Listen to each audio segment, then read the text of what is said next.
दोस्तों, मेरे चैनल को जरूर सब्सक्राइब करें। आपका बहुत बहुत धन्यवाद। सरयू नदी के पास एक बहुत बड़ा जंगल था। उस जंगल में काफी सारी जानवर रहते थे जो प्यास लगने पर नदी में आकर पानी पीते थे। नदी के दूसरे किनारे पर एक और छोटा सा जंगल था जहां बहुत कम जानवर थी। एक दिन बड़ी जंगल का छोटा खरगोश सरयू नदी के पास आकर पानी पी रहा होता है। तभी नदी के दूसरी ओर खड़ा एक बाघ उसे देख रहा होता है। यह खरगोश आज मेरा भोजन बन सकता है। वैसे भी मेरे जंगल में अब शिकार करने लायक जानवर बचा भी नहीं है। क्यों न मैं नदी के उस पार वाले जंगल में जाकर शिकार करूं। और वैसे भी वह जंगल बहुत बड़ा है और वहां का शेर भी मूर्ख और शाकाहारी है। पता नहीं ऐसे शेर मर क्यों नहीं जाते। बाघ खरगोश को देखकर शिकार करने की सोचता है और शिकार करने की लालच में नदी के दूसरी ओर चला जाता है। अपनी ओर बाघ को आता देख खरगोश वहां से भागने लगता है, पर तभी बाघ उसे आवाज देकर रोक लेता है। अरे खरगोश, मुझे देखकर कहाँ भाग रहे हो? तसल्ली से पानी पी लो भाई। मैं तो बस तुमसे बात करने आ रहा था। क्या तुम सच बोल रहे हो? हाँ, मुझे तुम्हारे जंगल का शेर सिंह के बारे में बात करना है। मैंने सुना है कि वह तुम्हारा बहुत चिंता करता रहता है। खरगोश समझ चुका था कि बाघ उसे अपनी बातों में फुसलाने की कोशिश कर रहा है, इसीलिए खरगोश उसकी बातों का कोई जवाब नहीं देता और तुरंत वहां से भागने लगता है। परंतु खरगोश बाघ से तेज नहीं भाग पाता और बाघ उसका शिकार कर लेता है। यहाँ के जानवर बड़ी आसानी से शिकार हो जाते हैं, तो क्यों न मैं इसी जंगल में रहकर आसानी से शिकार किया करूं। बाघ अभी इसी जंगल में रहकर ही शिकार करता रहता है। इस तरह से जंगल में जानवर कम होने लगते हैं। एक दिन अरे लोमड़ी, मैंने सुना है कि तुम अपनी सहेली से मिलने के लिए दूसरे जंगल में जा रही हो। हाँ, लेकिन तुम्हें मेरी इतनी चिंता क्यों हो रही है? देखो लोमड़ी, तुमने सांप के अंडे के साथ जो हरकत की थी, जिसके लिए तुम्हें शेर सिंह ने सजा दी थी, इसके लिए तुम जंगल से भाग नहीं सकती। लेकिन मैं भाग नहीं रही हूँ। मैं तो अपनी सहेली से मिलने उस जंगल में जा रही हूँ। पर मुझे शक है कि तुम मौके देखकर भाग भी सकती हो, इसीलिए मैं तुम पर नजर रख रहा हूँ। देखो भैया, मैं शेर सिंह की हुक्म का पालन कर रही हूँ, लेकिन तुम अपना ड्यूटी ढंग से नहीं कर रहे हो। क्यों?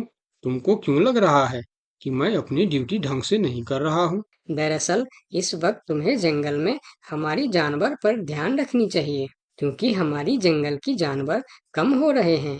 सुना है जंगल में कोई शिकारी घुस आया है जो हमारे जानवरों का शिकार कर रहा है। लोमड़ी, तू चालाक है, ये मैं जानता हूँ, लेकिन मैं भी इतना बेवकूफ नहीं हूँ, ये तू जान ले। मैं तेरे बातों में नहीं आने वाला।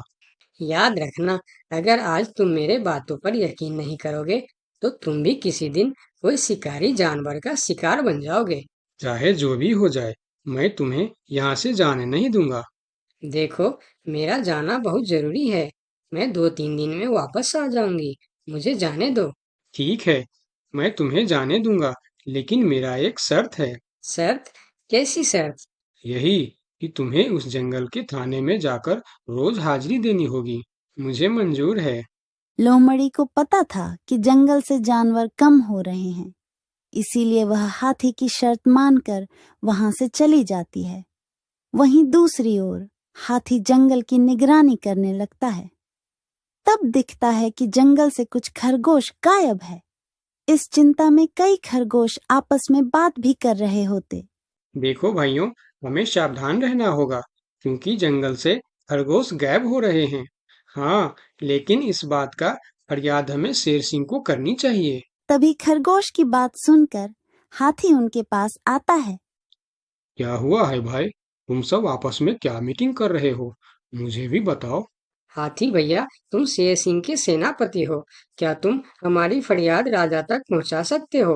अरे भाई, तुम्हारी रक्षा करना ही मेरा ड्यूटी है। बताओ, तुम्हारी क्या शिकायत है? हाथी भैया, कुछ दिन से हमारे कई साथी गायब हो गए हैं। अगर तुम्हें अपनी जंगल की फिक्र है, तो हमारी साथी खरगोश को ढूंढ के लेके आइए। क्या तुम्हें किसी पे शक है? हम सिर्फ इतना जानते हैं कि जो खरगोश गायब हुए हैं वह सब पानी पीने के लिए नदी के पास गए थे और तब से वापस नहीं आए हैं। और वह लोग गायब कितने दिन से हो रहे हैं? पिछले कई दिन से एक एक करके खरगोश गायब हो रहे हैं हाथी भैया। खरगोश की बात सुनकर अब हाथी को भी लोमड़ी की बात पर यकीन हो जाता है। लोमड़ी भी यही कह रही थी कि जंगल में कोई शिकारी आया है। हाथी वहाँ सोच ही रहा होता है कि तभी वहाँ 2 बकरी आती है। हे भगवान, अब क्या होगा? कौन बचाएगा हमें? अरे बकरियां, क्या हुआ है तुम्हें? क्यों रो रही हो? हाथी भैया, अच्छा ही हुआ जो आप हमें यहीं मिल गए। हम शेर सिंह के पास शिकायत करने जा रही थी। तुम भी शिकायत करना चाहती हो? हाँ, आखिर तुम लोगों का क्या तकलीफ है? हाथी भैया, कुछ दिन पहले कुछ खरगोश जंगल से गायब हुए थे और अब बकरियां भी गायब हो रहे हैं। लगता है कोई शिकारी हमारे जंगल में घुस आया। पूरा जंगल इसी बात से परेशान था कि आखिर उनका शिकार कर कौन रहा है।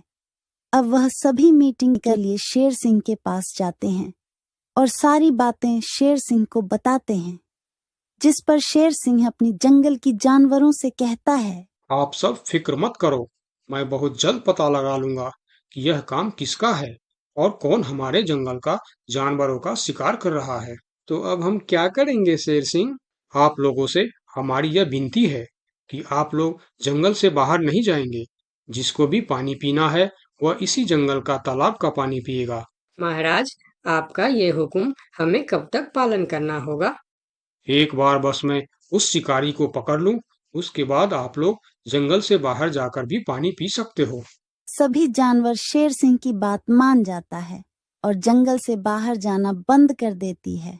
2 दिन बीत जाती है और जंगल से कोई भी जानवर गायब नहीं होता। उधर शिकार नहीं मिलने पर अब बाघ परेशान हो जाता है, क्योंकि 2 दिन से उसने कोई शिकार नहीं किया था। इतना बड़ा जंगल है, इतने सारे जानवर है, तो फिर यह कमबख्त जानवर पानी पीने के लिए बाहर क्यों नहीं आ रहे हैं? 2 दिन से मैंने कोई शिकार नहीं किया। भूख के मारे मेरी जान निकल रही है। लगता है अब शिकार करने के लिए नदी का किनारा छोड़ जंगल के अंदर जाना पड़ेगा। आखिर मैं भी तो देखूं, इस जंगल में सभी जानवर आखिर गायब कहाँ हो गए हैं। अब देखता हूँ मुझसे कैसे बचते हैं इस जंगल के जानवर। इतना बोलकर बाघ छुपकर जंगल के अंदर घुस जाता, जहां वह देखता है एक बकरी घास खा रही होती है। उस बकरी को घास खाता देख बाघ पीछे से उस पर हमला कर देता है और उसे मारकर अपने साथ जंगल से बाहर ले जाता है। ये सब एक दूसरी बकरी देखती रहती है। अच्छा, तो ये बात है। अभी मैं जाकर शेर सिंह को बताती हूँ। फिर बकरी सभी जानवरों को इकट्ठा करके शेर सिंह के पास पहुंचती है। महाराज, हमारे जंगल में दूसरे जंगल का बाघ घुस आया है और वही हमारे जंगल में शिकार कर रहा है महाराज। वह बहुत तेज और बहुत दुष्ट शिकारी है। उसने हमारे सामने ही हमारे साथी को मार डाला, जो मैंने अपने आंखों से देख के आया हूँ महाराज। अब आप कुछ कीजिए महाराज, नहीं तो हमारे प्रजाति खत्म हो जाएंगी। महाराज, अब कुछ करना ही पड़ेगा। अब आप कुछ कीजिए महाराज, नहीं तो हमारी प्रजाति खत्म हो जाएंगी। हाँ महाराज, अब कुछ करना ही पड़ेगा। सबकी बात सुनकर शेर थोड़ी देर सोचकर बोला, लोमड़ी कहाँ है? महाराज, वो नदी के उस पार वाले जंगल में गई है। शेर सिंह लोमड़ी के मदद से बाघ को पकड़ने का मन ही मन प्लान करके बोला, देखो, इस जंगल का जानवरों का रक्षा करना हमारा पहला कर्तव्य बनता है और मैं आप लोगों की रक्षा जरूर करूंगा। बस आप सबको मेरा साथ देना होगा। जैसे मैं बोलूंगा वैसे आप सबको करना होगा। हाँ, हम सब तैयार हैं महाराज। तो सुनो, आप लोगों में से कोई भी उस नदी के किनारे नहीं जाएगा और जब वह शिकारी को शिकार नहीं मिलेगा तब वह जंगल के अंदर आने के लिए मजबूर हो जाएगा और वो जब जंगल के अंदर आ जाएगा तब मैं जंगल के किसी एक जानवर को उसके सामने भेजूंगा। फिर जैसे ही वह मेरे भेजे हुए जानवर का शिकार करने जाएगा हम सब उस पर हमला बोल देंगे। मतलब हम में से किसी एक को अपनी जान खतरे में डालनी होगी महाराज। हाँ, मगर मौत के मुंह में जाने के लिए कौन तैयार होगा महाराज? वह तुम्हें कल पता चल जाएगा। शेर सिंह अपने गुप्तचरों द्वारा लोमड़ी को संदेश भिजवाकर उसे वापस बुलाता है। आपने मुझे इतनी रात में यहाँ क्यों बुलाया महाराज? लोमड़ी, मैं तुम्हारी सजा माफ करना चाहता हूँ, मगर तुम्हें मेरा एक काम करना होगा। सजा से छुटकारा पाने के लिए मैं कुछ भी करने के लिए तैयार हूँ महाराज। ठीक है, तो सुनो। लोमड़ी की हाँ करती ही शेर सिंह ने बाघ को पकड़ने का प्लान उसे बता दिया। महाराज, जब बाघ मेरा शिकार करने आएगा तब आप मुझे टाइम पर आकर बचा तो लेंगे ना? मैं शेर हूँ, कोई नेता नहीं जो वचन देकर मुकर जाऊंगा। तुम निश्चिंत रहो, तुम्हें कुछ भी नहीं होगा। अगले दिन प्लान के अनुसार लोमड़ी नदी के किनारे जाता है। शिकार को आता देखकर बाघ खुश हो जाता है। वाह, आज मुझे पेट भरकर खाना मिलेगा। शिकार के नजदीक आते ही मैं उसे मार दूंगा। लोमड़ी डरते डरते नदी के किनारे पहुंच जाता है। हे भगवान, टाइम पर शेर सिंह को भेज देना। कैसी हो लोमड़ी? मैं ठीक हूँ बाघ भाई। अभी तो तुम ठीक हो, लेकिन थोड़ी देर बाद ठीक नहीं रहोगे। क्या मतलब? मतलब ये कि मैं अभी भूखा हूँ, और जब मैं भूखा होता हूँ तो किसी का भी शिकार कर लेता हूँ। इतना बोलकर जैसे ही बाघ लोमड़ी की तरफ जाता है, वो शेर सिंह के जाल में फंस जाता है और वहां सारी जानवर आ जाता है। बाघ, तू शिकार के लालच में मेरे चंगुल में फंस गया है। अब तेरी कहानी खत्म। तुमने मुझे धोखा दिया शेर सिंह। जैसी करनी वैसी भरनी, मुहावरा तो तूने सुना ही होगा। बाघ, तू सबको धोखे से मारता था, इसीलिए मुझे तुम्हें भी धोखे से मारना पड़ा। मुझे माफ कर दो शेर सिंह, मैं हमेशा के लिए जंगल छोड़कर चला जाऊंगा। तूने हमारे जनता पर अत्याचार किया है, अब तुम्हें इसका हिसाब चुकाना पड़ेगा। साथियों, अपना बदला ले लो। शेर सिंह की आज्ञा मिलते ही सारे जानवर उस बाघ पर टूट पड़ता है। इस तरह से शेर सिंह अपने चालाकी और सूझबूझ से अपने जंगल के जानवरों की रक्षा करता है। इस कहानी से हमें यही सीख मिलती है कि धोखे का अंजाम धोखा ही होता है, जैसी करनी वैसी भर।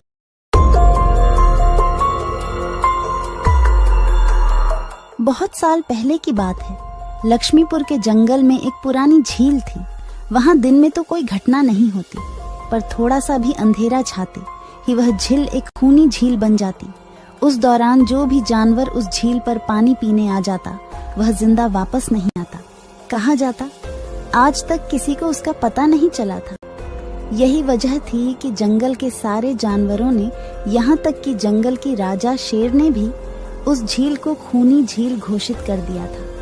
अब पूरे जंगल में कोई भी शाम को उस झील की तरफ जाने की हिम्मत नहीं करता था।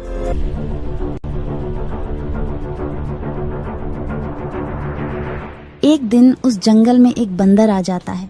उसकी और खरगोश की मुलाकात होती है। अरे बंदर भाई, कौन हो तुम?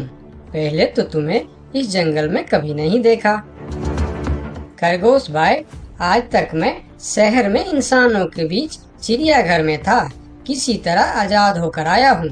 क्या इस जंगल में मेरे रहने के लिए कोई जगह है? हाँ बंदर भाई, ये हम जैसे जानवरों का घर है, इंसानों का चिड़ियाघर नहीं। आओ, मैं तुम्हें पूरी जंगल की सैर करवाता हूँ, सारी जगह के बारे में बताता हूँ। जो जगह पसंद आए वहीं टिक जाना। और खरगोश बंदर को पूरा जंगल घुमाता है। हाथी, जिराफ जैसे कई जानवरों के रहने की जगह ही नहीं, वहां के राजा शेर की भी गुफा दिखाता है, पर उस खूनी झील के बारे में ना बताता है और ना उसे वह दिखाने ले जाता है। बंदर वहीं बरगद के एक बड़े से पेड़ को अपने रहने के लिए पसंद कर लेता है। वहां रहते हुए अभी उसे 2 दिन ही गुजरते हैं कि तीसरे दिन शाम को घूमता हुआ वह उसी खूनी झील के पास पहुंच जाता है। अरे वाह, कितने सुंदर झील है। जी तो करता है ठंडे ठंडे पानी में कूद कर नहा लूं, लेकिन सर्दी होने का डर है। चलो, आज सिर्फ ठंडा ठंडा पानी से अपना प्यास ही बुझा लेते हैं।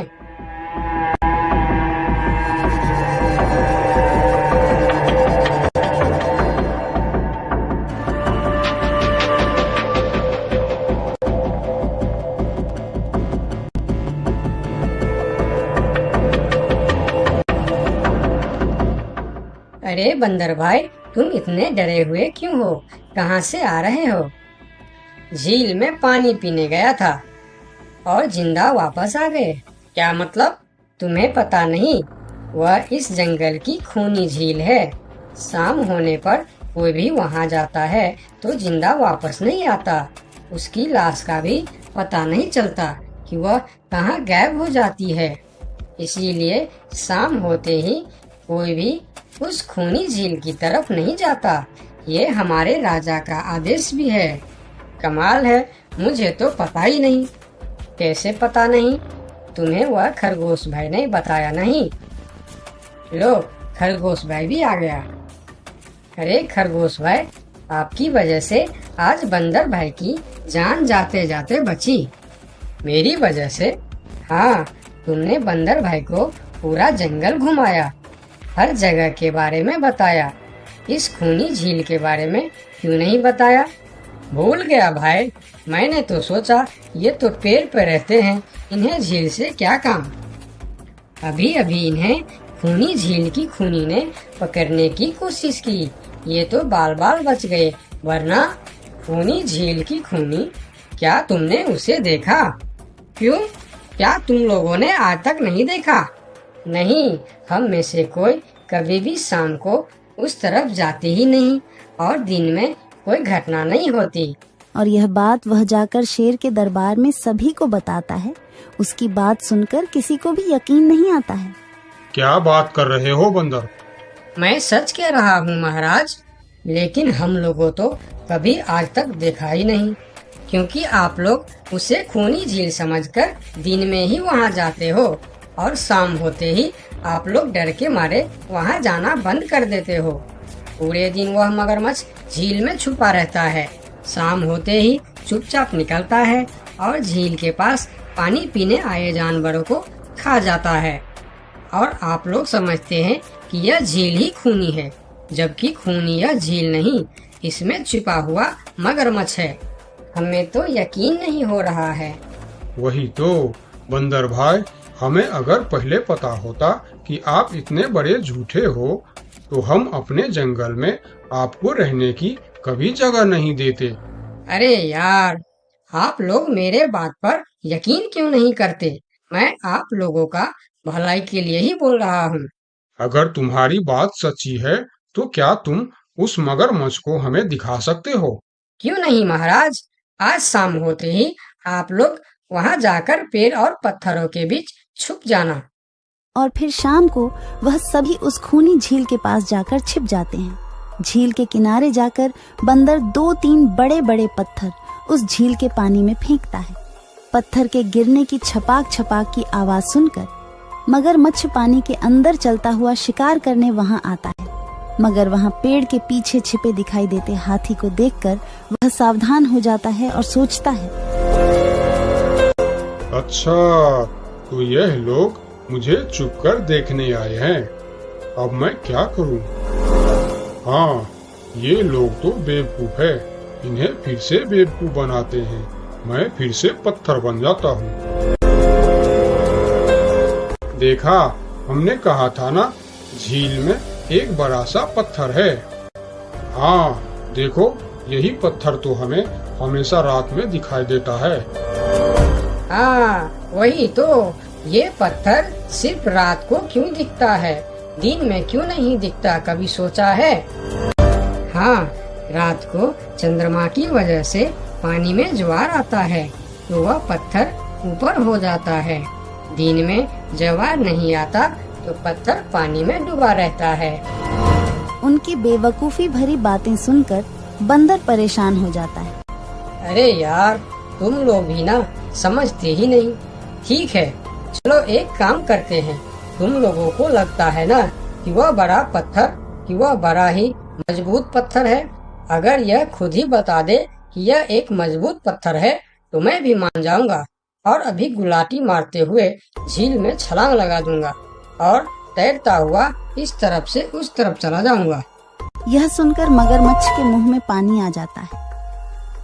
लगता है आज बंदर का नरम नरम मांस खाने का मौका मिलेगा। वैसे भी ये सारे जानवर बेवकूफ है। आज तक मुझे पत्थर ही समझते आए हैं। मैं पत्थर हूँ, मैं मजबूत पत्थर हूँ। सुना आप लोगों ने, ये कैसे आप लोगों को बेवकूफ समझता है। अरे पत्थर भी कभी बोलते हैं क्या? अब सभी की समझ में बंदर की बात आ जाती है। रात भर सभी शेर राजा की गुफा में मीटिंग करते हैं। बंदर सही कह रहा था, यह मगरमच्छ जरूर कहीं दूसरे जगह से हमारे जंगल में आ गया है। लेकिन अब क्या करे? अगर धरती पर होता तो मैं उसे धूल चटा देता था, लेकिन पानी में हमारा शक्ति कम हो जाती है। तो क्या इससे हमें कभी छुटकारा नहीं मिलेगा महाराज? मेरे ख्याल से तो नहीं। मिलेगा महाराज, ये पानी में भी रहेगा, हमें देखेगा भी, मगर वह कुछ कर नहीं पाएगा। ये कैसे हो सकता है? हो सकता है हाथी भाई, बस आप लोग मुझे 2 बड़े बड़े रस्सी दे दो। रस्सी का क्या करोगे? मैं शहर के चिड़ियाखाना में था तो एक एक तरीका सीखा है जानवरों पर कब्जा करने की। हम इस पर कब्जा कर लेंगे। और बंदर को 2 बड़ी बड़ी रस्सी लाकर दी जाती है। फिर बंदर उन सभी के साथ रस्सी लेकर उस खूनी झील पर पहुंचता है।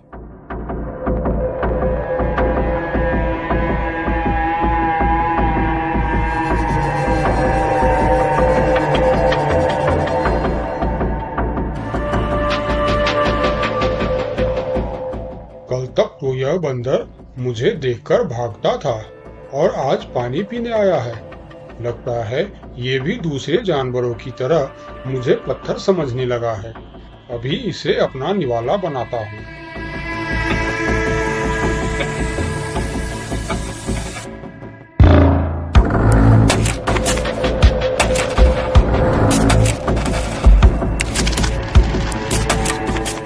अरे ये तो भाग भी नहीं पा रहा है। अब यह जितना ज्यादा फरफराएगा उतना यह फंदा कसता जाएगा और चुपचाप रहेगा तो फंदा ढीला रहेगा। जैसे यह फिर हिलेगा फिर फंदा कसता जाएगा। अब ना यह इससे छूट सकता है और ना पानी में जा सकता है। अरे वाह, फिर तो यह हमारा कुछ भी नहीं बिगाड़ सकता। अब हम सारे जानवर इस झील में कभी भी पानी पी सकते हैं, कभी भी नहा सकते हैं। अब यह हमारा कुछ भी नहीं बिगाड़ पाएगा। अरे वाह बंदर भाई, मान गए।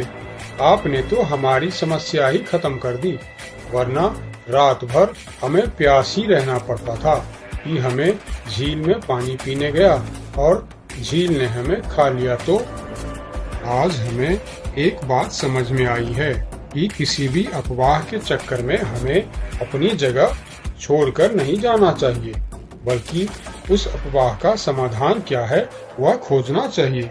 क्योंकि कोई भी जगह खूनी नहीं होती, उस जगह पर रहने वाला खूनी होता है। दोस्तों, मेरे चैनल को जरूर सब्सक्राइब करें। आपका बहुत बहुत धन्यवाद। एक समय की बात है, लक्ष्मीपुर के जंगल में बहुत से पशु पक्षी रहा करते थे। उसके बीच रंगीला नाम का एक बड़ा ही नेक हिरण भी रहता था। वह बहुत ही मेहनती, मिलनसार और परोपकारी था। वह अपने मन, कर्म और वचन से सबका ख्याल रखता था।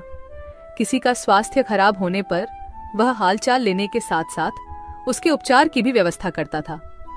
वह जहां रहता था वहां अपने मेहनत से चारों तरफ हरियाली रहता था। एक बार रंगीला स्वयं बीमार पड़ गया। उसे ऐसा बुखार चढ़ा कि उतरने का नाम ही नहीं ले रहा था। उसने स्वयं कुछ जड़ी बूटियां खाई, लेकिन कोई लाभ नहीं हुआ। उनकी बीमारी की खबर पूरा जंगल में फैल गई थी, लेकिन उसे देखने के लिए कोई नहीं आया। तब उसका मन अधिक मुरझा गया। उसे उठा नहीं जा रहा था। फिर भी वह उठकर थोड़ा आगे आया और उसने देखा कि 2 हिरण उनके इलाके में आ गए थे। वह उनके बड़ी बड़ी हरी हरी घास खा रही थी। उन्होंने जब रंगीला को देखी तो मुस्कुराने लगी। अरे रंगीला, कैसी है तुम्हारी तबीयत? हम लोग तो तुमसे ही मिलने आए हैं, तुम्हारा हालचाल जानने आए हैं। हाँ रंगीला, मैंने सुना तुम्हारी तबीयत बहुत खराब है, तो हमसे रहा नहीं गया, इसीलिए चले आए हैं। अब बताओ, कैसी तबीयत है तुम्हारी? तबीयत में कुछ सुधार नहीं आया है, अब कोई दूसरी दवा लेनी पड़ेगी। हाँ हाँ, अच्छी दवा लेना और अपनी ख्याल रखना। अब तुम आराम करो, हम चलते हैं। रंगीला मुड़कर अपनी घर के तरफ चला गया और इधर दोनों हिरण फिर से रंगीला के इलाके के हरे हरे घास खाने लगी। हमने इस जगह के बारे में जितना सुना था उससे कहीं ज्यादा पाया। रंगीला ने बड़ी मेहनत से ये गुलशन सजाया है। चारों तरफ हरियाली ही हरियाली है। देखकर और खाकर तबीयत खुश हो गई। अभी पेट भरकर खा लेता हूँ, फिर कल रंगीला से मिलने के बहाने आ जाऊंगा। हमें रंगीला से क्या काम, हमें तो यह हरियाली खींच लाई है। चलो हम फिर कल आएंगे रंगीला से मिलने के बहाने। जब दोनों हिरण का पेट भर गया तब वह वहां से चले गए और अपने इलाके में जाकर वह रंगीला के इलाके के हरे हरे घास के बारे में तारीफ करने लगे। अरे भाई, यहाँ सूखे घास खाकर पड़े हो, वहाँ जाओ रंगीला के दरबार में। रंगीला का हालचाल पूछो और पेट भर के हरे हरे घास खाओ। बहुत अच्छा है रंगीला, उसके बीमार होने पर भी हमें हरे हरे घास खाने के लिए मिल रहे हैं। रंगीला बहुत अच्छा है, बड़ा ही नेक हिरन है। उसके बीमार होने पर भी हमें हरे हरे घास खाने के लिए मिल रहा है। इससे अच्छी बात और क्या हो सकती है। वहां बहुत सारे हिरण की टोली बन गई। वह सब रंगीला के पास पहुंच गए और रंगीला का हालचाल पूछने लगे। पहले तो रंगीला को इस बात की बहुत खुशी हुई कि कितने सारे लोग इनके हालचाल पूछने आ गए, लेकिन उसके बाद का नजारा देखकर रंगीला का सर चकरा गया। सारे हिरण उनके इलाके के घास खाने में जुट गए थे। कुछ हिरण तो फल भी खा रहे थे। उनके पास सर उठाकर इधर उधर देखने की भी फुर्सत नहीं थी। रंगीला बेचारा मन ही मन सोचने लगा कि यह लोग मेरे पास 2 घड़ी भी नहीं रुके और घास खाने में जुट गए। अगर यही हाल रहा तो मेरे इलाके के सभी घास खत्म हो जाएंगे, मेरे खाने के लिए भी कुछ नहीं बचेगा।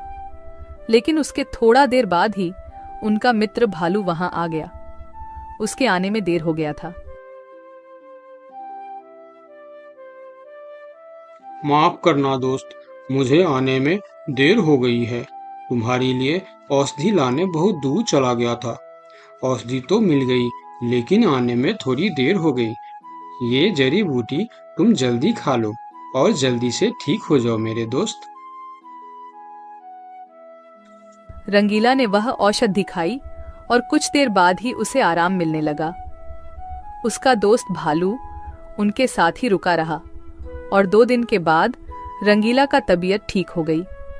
लेकिन उनके खाने के लिए न कोई घास बचा था, न कोई फल बची थी। उनकी सारी मेहनत पर पानी फिर गया था। वह बहुत उदास हो गया। दोस्त रंगीला, मैं जानता हूँ ये मतलब का संसार है। ज्यादातर यहाँ सब दोस्ती दिखावा का ही करते हैं। सब अपने फायदे की सोचता है।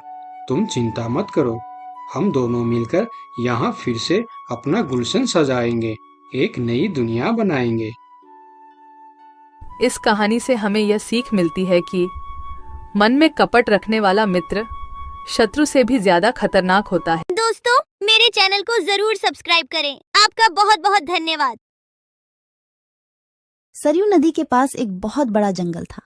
उस जंगल में काफी सारी जानवर रहते थे जो प्यास लगने पर नदी में आकर पानी पीते थे।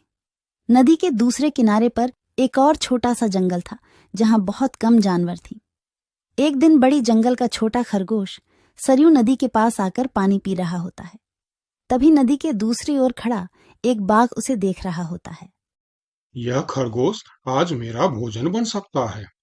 वैसे भी मेरे जंगल में अब शिकार करने लायक जानवर बचा भी नहीं है। क्यों न मैं नदी के उस पार वाले जंगल में जाकर शिकार करूं। और वैसे भी वह जंगल बहुत बड़ा है और वहां का शेर भी मूर्ख और शाकाहारी है। पता नहीं ऐसे शेर मर क्यों नहीं जाते। बाघ खरगोश को देखकर शिकार करने की सोचता है और शिकार करने की लालच में नदी के दूसरी ओर चला जाता है। अपनी ओर बाघ को आता देख खरगोश वहां से भागने लगता है, पर तभी बाघ उसे आवाज देकर रोक लेता है। अरे खरगोश, मुझे देखकर कहाँ भाग रहे हो? तसल्ली से पानी पी लो भाई। मैं तो बस तुमसे बात करने आ रहा था। क्या तुम सच बोल रहे हो? हाँ, मुझे तुम्हारे जंगल का शेर सिंह के बारे में बात करना है। मैंने सुना है कि वह तुम्हारा बहुत चिंता करता रहता है। खरगोश समझ चुका था कि बाघ उसे अपनी बातों में फुसलाने की कोशिश कर रहा है। इसीलिए खरगोश उसकी बातों का कोई जवाब नहीं देता और तुरंत वहां से भागने लगता है। परंतु खरगोश बाघ से तेज नहीं भाग पाता और बाघ उसका शिकार कर लेता है। यहाँ के जानवर बड़ी आसानी से शिकार हो जाते हैं, तो क्यों न मैं इसी जंगल में रहकर आसानी से शिकार किया करूं। बाघ अभी इसी जंगल में रहकर ही शिकार करता रहता है। इस तरह से जंगल में जानवर कम होने लगते हैं। एक दिन अरे लोमड़ी, मैंने सुना है कि तुम अपनी सहेली से मिलने के लिए दूसरे जंगल में जा रही हो। हाँ, लेकिन तुम्हें मेरी इतनी चिंता क्यों हो रही है? देखो लोमड़ी, तुमने सांप के अंडे के साथ जो हरकत की थी, जिसके लिए तुम्हें शेर सिंह ने सजा दी थी, इसके लिए तुम जंगल से भाग नहीं सकती। लेकिन मैं भाग नहीं रही हूँ। मैं तो अपनी सहेली से मिलने उस जंगल में जा रही हूँ। पर मुझे शक है कि तुम मौके देखकर भाग भी सकती हो, इसीलिए मैं तुम पर नजर रख रहा हूँ। देखो भैया, मैं शेर सिंह की हुक्म का पालन कर रही हूँ, लेकिन तुम अपना ड्यूटी ढंग से नहीं कर रहे हो। क्यों? तुमको क्यों लग रहा है कि मैं अपनी ड्यूटी ढंग से नहीं कर रहा हूँ? दरअसल इस वक्त तुम्हें जंगल में हमारी जानवर पर ध्यान रखनी चाहिए, क्योंकि हमारी जंगल की जानवर कम हो रहे हैं। सुना है जंगल में कोई शिकारी घुस आया है, जो हमारे जानवरों का शिकार कर रहा है। लोमड़ी, तू चालाक है, ये मैं जानता हूँ, लेकिन मैं भी इतना बेवकूफ नहीं हूँ, ये तू जान ले। मैं तेरे बातों में नहीं आने वाला। याद रखना, अगर आज तुम मेरे बातों पर यकीन नहीं करोगे, तो तुम भी किसी दिन कोई शिकारी जानवर का शिकार बन जाओगे।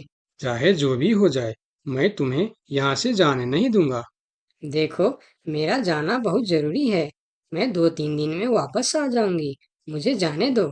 ठीक है, मैं तुम्हें जाने दूंगा, लेकिन मेरा एक शर्त है। शर्त? कैसी शर्त? यही कि तुम्हें उस जंगल के थाने में जाकर रोज हाजिरी देनी होगी। मुझे मंजूर है। लोमड़ी को पता था कि जंगल से जानवर कम हो रहे हैं, इसीलिए वह हाथी की शर्त मानकर वहां से चली जाती है। वहीं दूसरी ओर हाथी जंगल की निगरानी करने लगता है। तब दिखता है कि जंगल से कुछ खरगोश गायब है। इस चिंता में कई खरगोश आपस में बात भी कर रहे होते।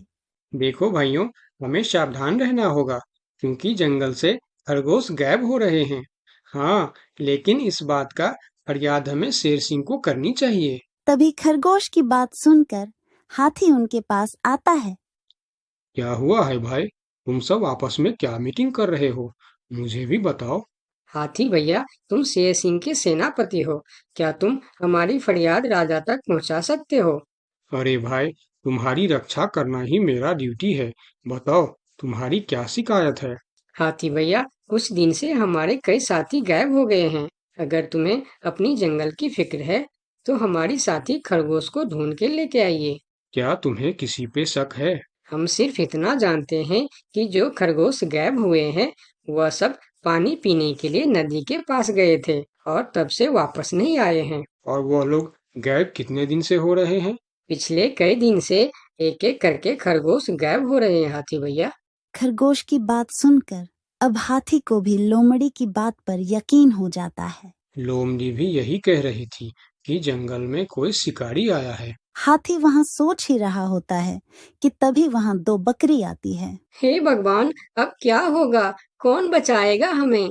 अरे बकरियां, क्या हुआ है तुम्हें? क्यों रो रही हो? हाथी भैया, अच्छा ही हुआ जो आप हमें यहीं मिल गए। हम शेर सिंह के पास शिकायत करने जा रही थी। तुम भी शिकायत करना चाहती हो? हाँ। आखिर तुम लोगों का क्या तकलीफ है? हाथी भैया, कुछ दिन पहले कुछ खरगोश जंगल से गायब हुए थे और अब बकरियां भी गायब हो रहे हैं। लगता है कोई शिकारी हमारे जंगल में घुस आया।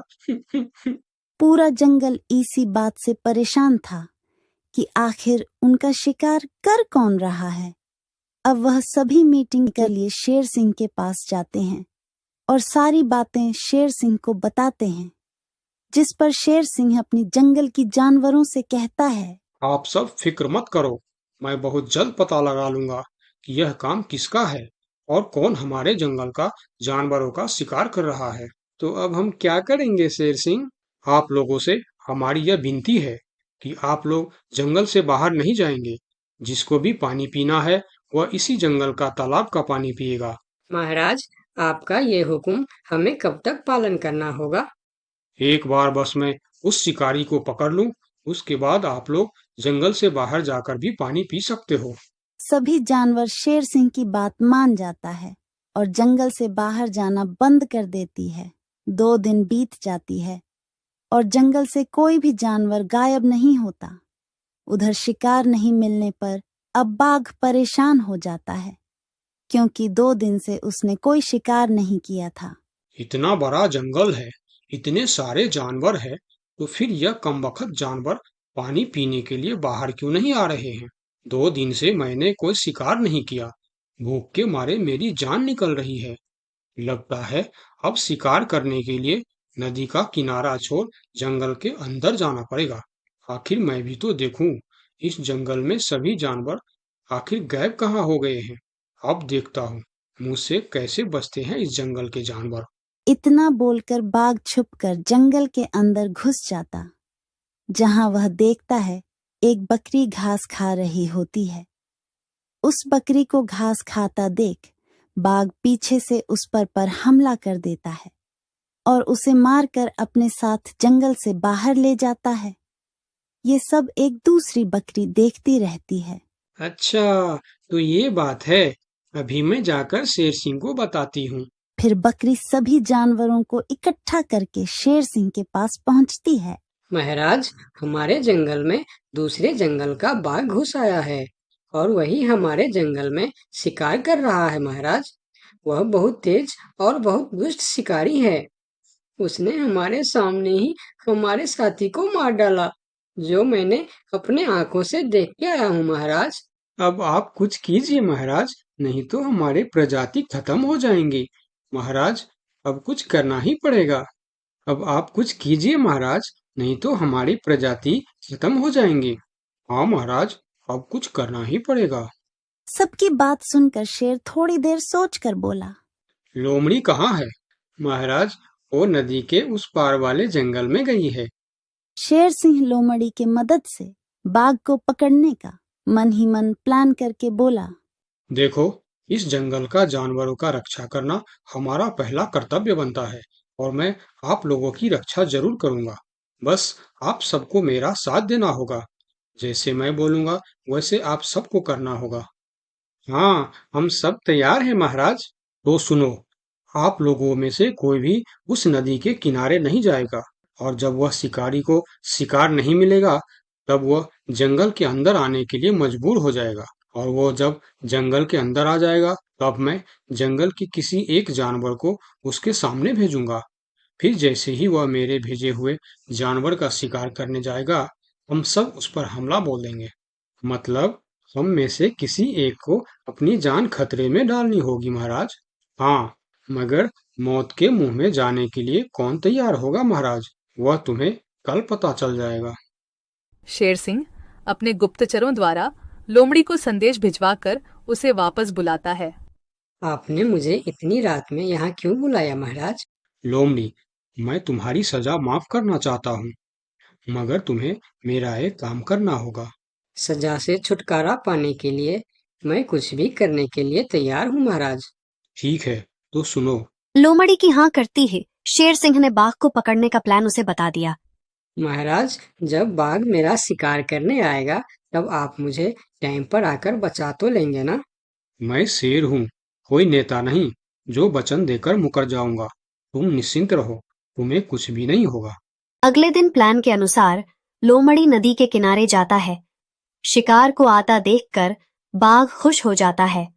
वाह, आज मुझे पेट भरकर खाना मिलेगा। शिकार के नजदीक आते ही मैं उसे मार दूंगा। लोमड़ी डरते डरते नदी के किनारे पहुंच जाता है। हे भगवान, टाइम पर शेर सिंह को भेज देना। कैसी हो लोमड़ी? मैं ठीक हूँ बाघ भाई। अभी तो तुम ठीक हो, लेकिन थोड़ी देर बाद ठीक नहीं रहोगे। क्या मतलब? मतलब ये कि मैं अभी भूखा हूँ, और जब मैं भूखा होता हूँ तो किसी का भी शिकार कर लेता हूँ। इतना बोलकर जैसे ही बाघ लोमड़ी की तरफ जाता है, वो शेर सिंह के जाल में फंस जाता है और वहां सारी जानवर आ जाता है। बाघ, तू शिकार के लालच में मेरे चंगुल में फंस गया है। अब तेरी कहानी खत्म। तुमने मुझे धोखा दिया शेर सिंह। जैसी करनी वैसी भरनी, मुहावरा तो तूने सुना ही होगा। बाघ, तू सबको धोखे से मारता था, इसीलिए मुझे तुम्हें भी धोखे से मारना पड़ा। मुझे माफ कर दो शेर सिंह, मैं हमेशा के लिए जंगल छोड़कर चला जाऊंगा। तूने हमारे जनता पर अत्याचार किया है, अब तुम्हें इसका हिसाब चुकाना पड़ेगा। साथियों, अपना बदला ले लो। शेर सिंह की आज्ञा मिलते ही सारे जानवर उस बाघ पर टूट पड़ता है। इस तरह से शेर सिंह अपने चालाकी और सूझबूझ से अपने जंगल के जानवरों की रक्षा करता है। इस कहानी से हमें यही सीख मिलती है कि धोखे का अंजाम धोखा ही होता है, जैसी करनी। बहुत साल पहले की बात है। लक्ष्मी नगर में एक बहुत बड़ा जंगल हुआ करता था। उस जंगल में शेर खान नाम का एक शेर रहता था। वह जंगल का राजा था। उसके शासनकाल में जंगल के सभी जानवर सुखी और शांति से रहते थे। यदि जंगल में कोई भी जानवर गलत काम करता तो शेर खान उसे दंड देते थे। वह कमजोर जानवरों की रक्षा भी करते थे। एक दिन शेर खान अपने गुफा के सामने बैठे थे। तभी उसका दोस्त भालू उसके पास आया। फिर दोनों दोस्त मिलकर जंगल और जंगल के जानवरों के बारे में आलोचना करने लगे। मैं इस जंगल का सबसे शक्तिशाली जानवर हूँ। मेरे सामने जंगल का कोई भी जानवर टिक नहीं सकता। क्या कहते हो भालू भाई? ये तो तुमने बिल्कुल ठीक कहा, लेकिन हाथी के सामने तुम बिल्कुल चूहे जैसे दिखते हो। क्या ठीक कहा ना मैंने शेर खान? भालू की बात सुनकर शेर खान बहुत क्रोधित हो गए। भालू, तुम्हारी हिम्मत कैसे हुई मेरे बारे में इस तरह की बातें करने की? तुम्हें पता है तुम किसके सामने बात कर रहे हो? मैं इस जंगल का राजा हूँ। तुम मेरे दोस्त हो, इसीलिए तुम्हारे साथ मैं थोड़ा मजाक कर रहा था। तुम मेरे बात का बुरा मत मानना शेर खान। शेर खान नहीं, महाराज कहो महाराज। मैं इस जंगल का राजा हूँ, इसीलिए बाकी जानवरों की तरह तुम भी मुझे आज से महाराज कह के ही बुलाओगे। लेकिन शेर खान, हम दोनों दोस्त हैं, फिर भी तुम ऐसे क्यों बातें कर रहे हो? दोस्त है नहीं, दोस्त थे। आज से हमारी दोस्ती खत्म। आज के बाद मैं तुमसे कभी बात नहीं करूंगा। दोस्त कहकर मेरे सामने कभी मत आना। चले जाओ यहाँ से। अपने दोस्त का इस व्यवहार से भालू बहुत दुखी हुआ और वह वहां से चला गया। उसी जंगल में गोलू नाम का एक बंदर भी रहता था। वह दूसरों की चीज चुराकर भाग जाता था। एक दिन गोलू की चोरी करते समय शेर खान के एक सिपाही के द्वारा पकड़ा जाता है और उसे शेर खान के सामने विचार के लिए लाया जाता है। गोलू को देखकर शेर खान कहते हैं, गोलू, तुम्हारी चोरी की किस्से जंगल के दूर दूर तक मशहूर है। तुम जानवरों के घर में ही नहीं, बल्कि मेरे दरबार में भी बहुत चीज चोरी की है। इसीलिए मैं तुम्हें पहाड़ से गिराकर मारने की सजा घोषित करता हूँ। आज से ठीक 2 महीना बाद तुम्हें पहाड़ से गिराकर मार दिया जाएगा। अपनी मौत की सजा सुनकर गोलू बहुत रोने लगा और बोला, महाराज, मैं अब कभी चोरी नहीं करूंगा। मुझे माफ कर दीजिए महाराज। मेरे घर में छोटे छोटे बच्चे हैं, मुझे छोड़ दीजिए महाराज। लेकिन शेर खान ने उसकी फरियाद नहीं सुना।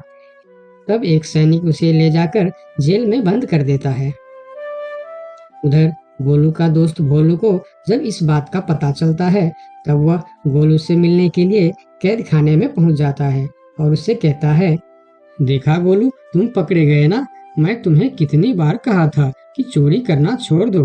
अब क्या होगा बताओ, कैसे निकलोगे यहाँ से? ये सब छोड़ो भोलू भाई, जो होना था वो हो गया। मुझे तो बस अपने परिवार की चिंता हो रही है। काश मैं मरने से पहले उनके लिए कुछ कर पाता। मेरे छोटे छोटे बच्चे हैं, बीवी है, अब उन सब का क्या होगा? मेरे बिना वह भी जीवित नहीं रह सकते।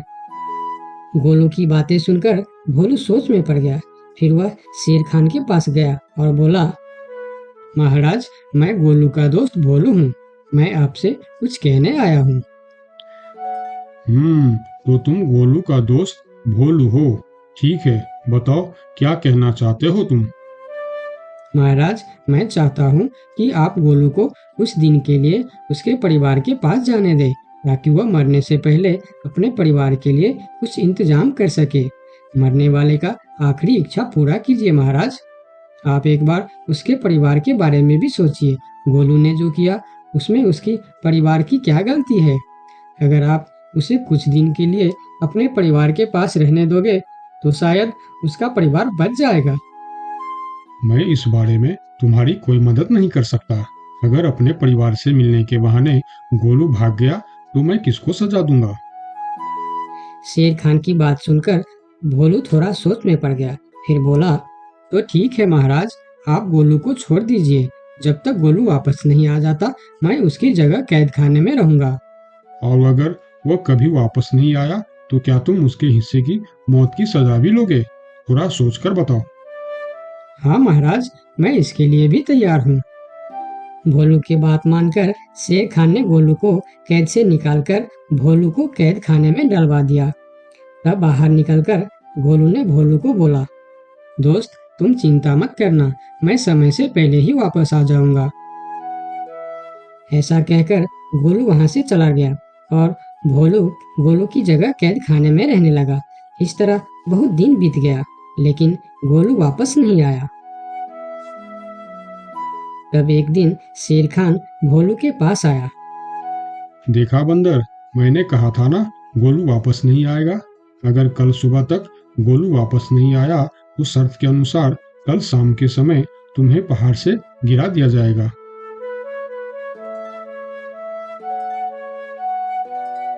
अगले दिन भी जब गोलू वापस नहीं आया तब शेर खान और उनके सैनिक भोलू को लेकर पहाड़ के किनारे पर गए। फिर भोलू को खाई के किनारे खड़ा करके शेर खान ने कहा, देखा ना मूर्ख बंदर, तुम्हारे दोस्त तुमको धोखा देकर चला गया। अब तुम मरने के लिए तैयार हो जाओ। लेकिन इस बार भी गोलू नहीं डरा और बोला, कोई बात नहीं महाराज, मैं अपने दोस्त के लिए मरने के लिए भी तैयार हूँ। मैं यह जानकर बहुत खुश हूँ कि मेरा दोस्त अपने परिवार के साथ खुश है। मेरे आगे पीछे और कोई नहीं है। मैं तैयार हूँ महाराज। शेर खान और भोलू के बीच बातचीत चल ही रही थी कि तभी थोड़ी दूर पर गोलू उनके और आता हुआ दिखाई दिया। फिर पास आकर उसने बोला, तुम्हें ऐसा करने की कोई जरूरत नहीं है दोस्त। तुमने मेरे लिए जो किया उसके लिए तुम्हारा बहुत बहुत शुक्रिया। अब मैं अपनी सजा पूरी करने के लिए तैयार हूँ। महाराज, छोड़ दीजिए मेरे दोस्त को। गोलू, तुम्हें वापस आने की क्या जरूरत थी? मैं यह सजा ले लेता था। तुम्हारे घर में छोटे छोटे बच्चे हैं, बीवी है, उनका क्या होगा? मेरे परिवार में मेरे अलावा और कोई नहीं है। इसीलिए यदि मैं मर भी जाऊं तो मेरे लिए किसी को कोई दुख नहीं होगी। तुम यहाँ से चले जाओ। नहीं दोस्त, गलती मैंने की है, इसीलिए सजा भी मुझे ही मिलनी चाहिए। उन दोनों की दोस्ती को देखकर शेर खान सोचने लगे, ये दोनों अपने दोस्ती के खातिर एक दूसरे के लिए जान देने के लिए तैयार है, और मैं एक छोटी सी बात के लिए अपने सबसे अच्छे मित्र भालू से दोस्ती तोड़ दी। यह मैंने बहुत बड़ा गलती कर दी। मुझे इसका प्रायश्चित करना ही होगा। किसी को मरने की कोई जरूरत नहीं है।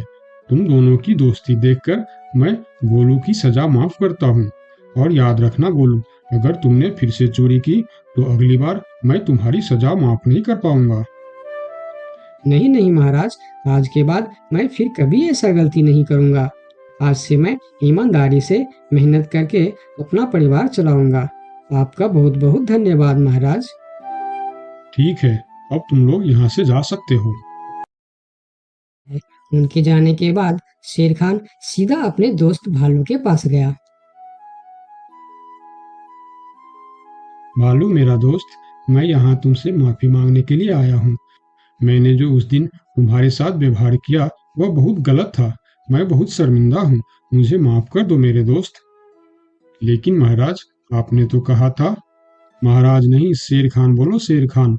आज से तुम मुझे महाराज नहीं शेर खान ही बुलाओगे, क्योंकि दोस्त एक दूसरे के नाम लेकर ही बुलाते हैं। आज से तुम मेरे सबसे अच्छे दोस्त हो। गोलू और भोलू की दोस्ती देखकर शेर खान को अपनी गलती का एहसास हुआ और उसने भालू से माफी मांगी और दोनों फिर से दोस्त बन गए। तो दोस्तों, इस कहानी से हमें यह सीख मिलता है कि कभी-कभी दूसरे के अच्छाइयों को देखकर भी हम अच्छा बन जाते हैं। इसीलिए हमें हमेशा अच्छे लोगों के साथ ही दोस्ती रखनी चाहिए और अच्छे-अच्छे काम भी करनी चाहिए। आपका बहुत-बहुत धन्यवाद। एक समय की बात है, लक्ष्मी नगर में एक बड़ा जंगल था। उस जंगल में सोनू नाम का एक हिरन रहता था, जिसे जंगल में रहते हुए काफी साल हो गया था। सोनू का इस दुनिया में कोई नहीं था। कुछ महीने पहले ही उसका माँ बाबा गुजर गए थे।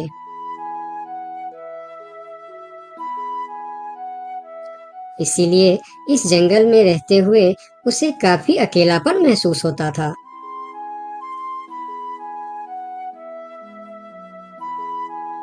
कितना बड़ा जंगल है हमारा, लेकिन फिर भी एक अजीब सा अकेलापन महसूस होता है।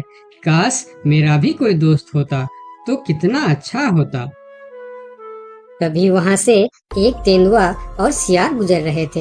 सोनू को अकेला देखकर दोनों उसके पास आए और बोलता है, अकेले अकेले क्या कर रहे हो? हमसे दोस्ती कर लो, हम है ना तुम्हारे साथ रहने के लिए। क्या मैं तुम दोनों से दोस्ती कर लूं? तुम लोगों को काम है दूसरे को बेवकूफ बनाना और उनका खाना चुराना और परेशान करना। तुम दोनों से दोस्ती करके मैं गलत चीजों के अलावा और कुछ नहीं सीखने वाला। इससे अच्छा तो मैं अकेले ही ठीक हूँ। अब तुम दोनों यहाँ से जा सकते हो। अभी तो तुम हमारी दोस्ती को ठुकरा रहे हो, लेकिन वक्त आने पर तुमको हमारी दोस्ती की अहमियत पता चलेगी, देख लेना। ये कहकर वह दोनों वहाँ से चले जाते हैं। उन दोनों के चले जाने के बाद हिरन कुछ देर बाहर बैठा रहा। फिर धीरे धीरे शाम हो गई। तब हिरन भी घर के अंदर चला गया। अगले दिन सुबह जब हिरन अपने घर के बाहर बैठा था, तब हिरन ने देखा कि एक छोटा सा हाथी जो उसकी उम्र का था, वह धीरे धीरे उसके पास आ रहा है और उनके पास आके कहा, कैसे हो प्यारे हिरन? मेरा नाम गोलू है। मैं आज ही इस जंगल में आया हूँ। तुम्हारा नाम क्या है? क्या तुम इस जंगल में रहते हो? मेरा नाम है सोनू और इसी जंगल में मैं जन्म से ही रह रहा हूँ। तुम कहाँ से आए हो? तुम्हारे साथ और कौन कौन है? मैं पास की जंगल से आज ही आया हूँ। मेरा इस दुनिया में कोई नहीं है। क्या तुम यहाँ अकेले रहते हो? हाँ, मैं अकेला ही रहता हूँ। मेरा भी इस दुनिया में कोई नहीं है दोस्त। सोनू, क्या यहाँ कोई ऐसी जगह है जहाँ मैं अपना घर बनाकर रह सकूं? हाँ दोस्त, इस जंगल में ऐसे बहुत से जगह है जहाँ तुम घर बनाकर रह सकते हो। आओ मेरे साथ। फिर हिरन और हाथी जंगल के और भी अंदर चले गए, जहाँ हरियाली भी थी और जगह भी बहुत सुंदर थी। यहाँ तो मैं अपना पसंद का घर आराम से बना सकता हूँ। हाँ मेरे दोस्त, और इस काम में मैं तुम्हारी मदद करूँगा। नहीं प्यारे दोस्त, मैं अपना घर खुद बना लूँगा। मैं तुम्हारा फायदा नहीं उठाना चाहता। तुम मेरी बहुत मदद की है। ये सुनकर भी हिरन ने उसकी मदद करने का फैसला नहीं बदला और काम पर लग गए। जंगल से अच्छी लकड़ियाँ और पेड़ इकट्ठा करके दोनों ने मिलकर 2 दिन के अंदर ही एक झोपड़ी जैसा घर बना डाले। तुम्हारा बहुत बहुत शुक्रिया दोस्त। अगर तुम नहीं होते तो मैं इतना आसानी से ये घर नहीं बना पाता। शुक्रिया की कोई जरूरत नहीं है। तुम मेरे प्यारे दोस्त हो, ये तो मुझे करना ही था। उस दिन से दोनों की दोस्ती और भी गहरी हो गई। इधर शाम होने वाली थी। हिरन अपने दोस्त से विदा लेकर अपने घर की ओर चलना शुरू किया। हिरन रोज हाथी के घर आता और दोनों सारा दिन साथ ही रहते थे। एक साथ खाते थे और मजे भी करते थे।